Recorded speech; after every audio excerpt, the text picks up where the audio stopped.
Now for this week's Coach's Corner, we're at the beautiful Growling Frog Golf Course at Yan Yean with resident head pro Wayne Rogers. Welcome to the show, Wayne. Thank you, Sam. Good to be here. Great. Now we've been having a beautiful game. We're going to do a bit of a playing lesson for you today. We're playing one of your signature holes here, the 8th. Can you tell us a little bit about the hole, Wayne? Yeah, the 8th hole's a par 5, 506 metres. Have to negotiate 2 bunkers off the tee, then another fairway bunker once you get down the green. Also, we've got a tree that comes into play, and we need to negotiate that as well. Okay, sounds very interesting. Ideally, what we want to do is give you a bit of an idea at home of how a pro goes about planning and executing the play of a hole. Okay, Wayne, tell us about the tee shot and play away. Okay, well, as I said, I'm going to try and negotiate the 2 bunkers, one on my right, one on my left. We're slightly downwind today, which is a little bit of advantage. Not too bad. Yeah, I've slightly pulled it, which may be in the fairway bunker. You've got to try and miss that left-hand bunker as well as the right-hand bunker. So I'd suggest staying a little bit to the right-hand side off the tee. Oh, well, Wayne, that's a little bit too far right. Yeah, you may get over that bunker, Sam. Now, Wayne, I noticed that your ball is in the bunker over there, but you've still walked up through this area, through almost the middle of the fairway. Is there a reason for that? The reason for that is I've come up here to have a look at what sort of shot I've got. Because I'm in the bunker, I want to place the ball where I can make 5.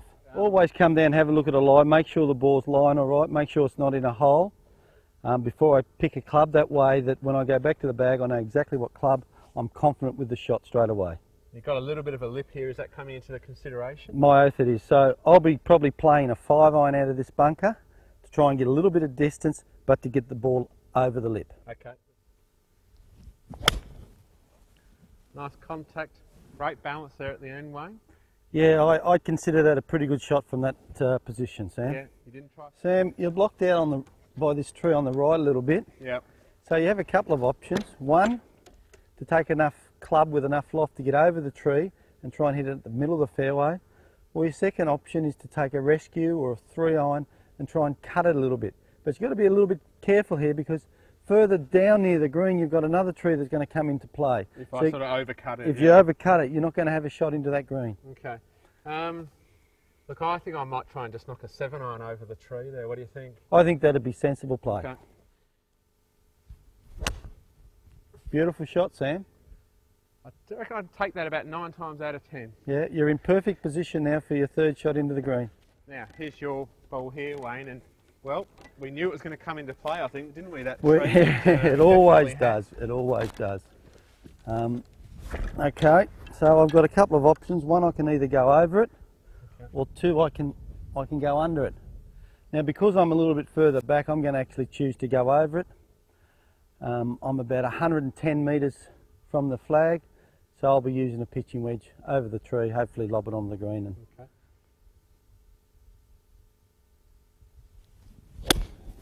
That's better. Good swing. Good swing. Yeah, I'm happy with that shot. Sam, you've got a wedge to the green.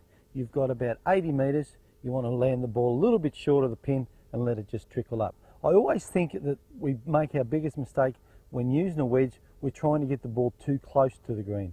I always tell my pupils, make sure that you land it to the front of the green. Allow the ball to run up. You're never going to be in trouble. Okay. So wedge you're recommending? Wedge I'm recommending.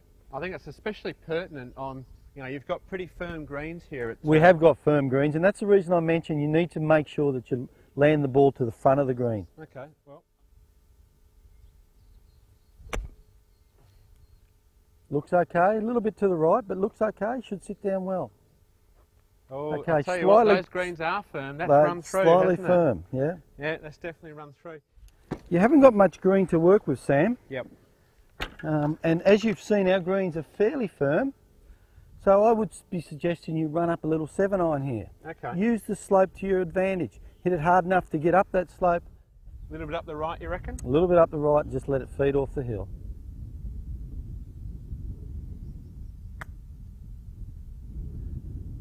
Now that's a very fine golf shot.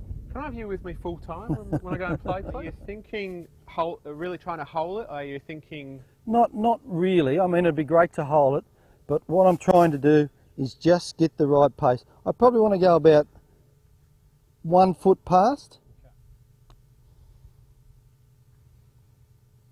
Oh, that looks so good. That was just slightly too hard. Not a bad. Now that was a pro's par if ever I saw one. No, I'm happy with that. Very good. All right. Oh, now that's a good point. I've missed that putt and I'm not happy. It's a cardinal mistake, isn't it, that you'll see. Especially when you're coming up the hill. You can afford to hit that putt harder than you think. Yeah. If you're going down the hill, well, it's obviously the opposite. Yep. Fantastic advice. I'll tap in there. I'm not happy. I've lost this hole. We've got a few more left in front of us. Wayne, thanks very much for being on the show. Thank you for having me, Sam. And golf zoners out there, I think if you follow Wayne's tips, you'll find yourself making a lot more pars like him and not many bogeys like I just did.